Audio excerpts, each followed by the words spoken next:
When I arrived here, it needed some love and it needed some attention. This ranch had been very conventionally ran and organized and operated for about 50 years. Lots of fertilizer, lots of spray. If we had kept down that road for another 10 or 15 years, we would have seen fairly significant ecological collapse.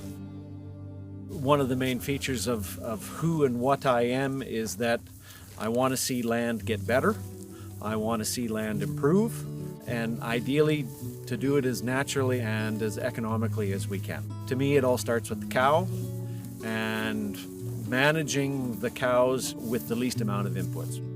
I'm the manager here. Presently, we're running 500 cow-calf operation. We're running that on about 10,000 acres. We fight like the dickens in order to get 10% protein out of our feed. The gray brunasolic soils that we have here are very poor.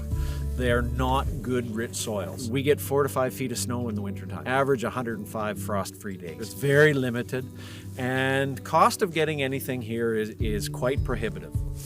I need cows that are going to survive on the forage that we produce here. The people that own the ranch, they're in the lumber business. So this started, the first generation, Grandpa started buying this land up here and clearing it, and they were Ukrainian immigrants, and it was his dream to have a farm and to have a ranch and to have cowboys and everything like that, and that's what he always wanted, and that's what he got, and he worked hard for it, and we're trying to keep that legacy alive. The price of fertilizer doubled, and at the amount and the rates that we were applying here, it would have been impossible to fertilize synthetically at the rates that they had been doing. It would have virtually wiped out our entire calf crop check. There had been repeated patterns of set stocking, set grazing. Overgrazing was a real problem. We were starting to see a lot of weed infiltration. The typical response conventionally becomes, well, I guess we need to plow the field up and start over again. There was an inventory of salt and mineral products, and one of the things that we were not impressed with in the least was the quality, the bio-unavailability of the minerals. Cattle weren't really responding to it. We were noticing deficiencies in hair coat, in their manure, so they were not getting a full nutritional package. When we bought our first order of Riomax, they ate it like the dickens. We were averaging 3/4 of a pound a day, which scared me. They were so deficient that they ate and ate and ate and ate. We then purchased another half load, and consumption started to slow down. But working and communicating with Riomax was fantastic because they stood behind it without issue. These cows have reached a metabolic point where they don't need to be eating it quite so much. These cows are eating not even a little bit below 1/4 pound a day. We noticed a marked and quite rapid improvement in their quality. We don't have the dull, sepid, just peaked looking animals like we did, 4 or 5 years ago. They look happier, they're healthier, they're not nervous, they're quite happy to be around us. So obviously they've maybe figured out the fact that we're doing something nice for them. So 2020, the year before I came here, we've got a treatment book. There were 30 pages of treatments for the year, probably somewhere in the range of 750 treatments on, at that point in time, 1,000 cows. I think we treated maybe 10 cows last year, or this summer, maybe. We just don't. Like, they're not sick anymore. Overwhelmingly, the health of these cattle has gone up so much. Even in drug savings alone would justify using this stuff.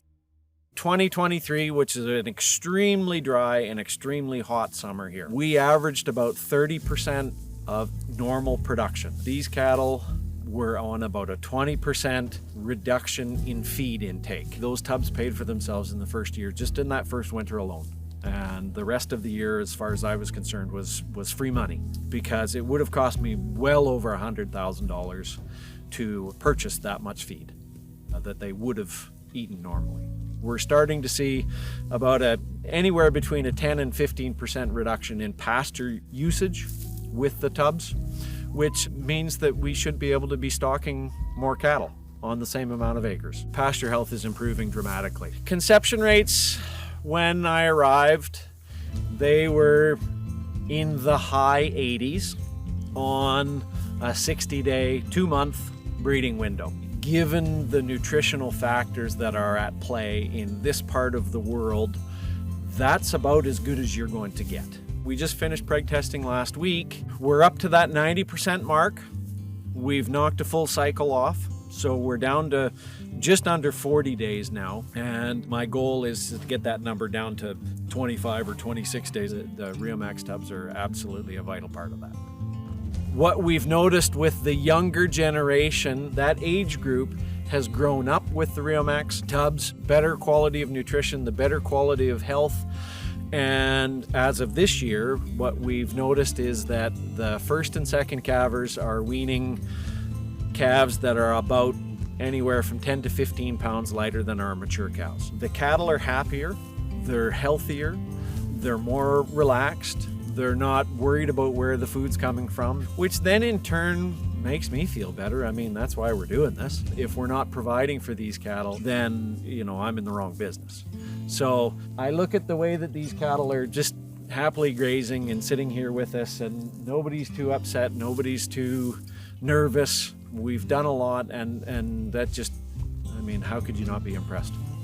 I knew that Riomax were probably the most expensive tub on the market. When I talked to a lot of people that I knew personally and professionally that were using the product, and not a single one of them complained about the price.